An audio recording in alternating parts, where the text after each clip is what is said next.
சிவபெருமானோட கழுத்துல எப்பவுமே வாசுகி பாம்பு இருக்கிறதுக்கு காரணம் என்ன தெரியுமா? அதாவது ஒரு முறை பார்க்கடல்ல விஷ்ணு பகவானால் கூர்ம அவதாரம் எடுக்கப்பட்டு மலையை வச்சு கடைஞ்சு அமிர்தத்தை எடுத்தாங்க. அந்த கதை நமக்கு நல்லாவே தெரியும்.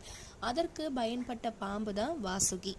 ஒரு முறை அந்த பாம்பை கடையும் பொழுது பாம்போட விஷமானது வெளியே வர அது தேவர்கள்லேருந்து அரக்கர்கள்லேருந்து எல்லாருக்கிட்டையும் எந்த துன்பத்தையும் விளைவிக்க கூடாதுங்கிறதுக்காக எம்பெருமான் சிவபெருமான் தானே எடுத்து குடிச்சாருங்கிறதும் நமக்கு தெரியும். அப்படி குடிக்கும் போது அதை பார்த்த வாசுகி மனசு உடைஞ்சு போய் நம்மளால சிவபெருமான் கஷ்டப்படுறாடேன்னு ஓடோடி போய் அந்த விஷத்தை அவருடைய கழுத்திலேயே அப்படியே நிப்பாட்டி வைக்க பார்வதி தேவி அந்த விஷயத்தை தானே எடுத்து உண்டுட்டான் அந்த வாசுகி பாம்பு.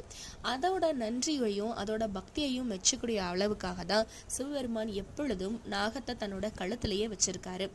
எப்பொழுதுமே சிவபெருமானுக்கு எளிய பக்தியும் அன்பு மட்டும்தான் பிடிக்கும். ஓம் நமச்சிவாய.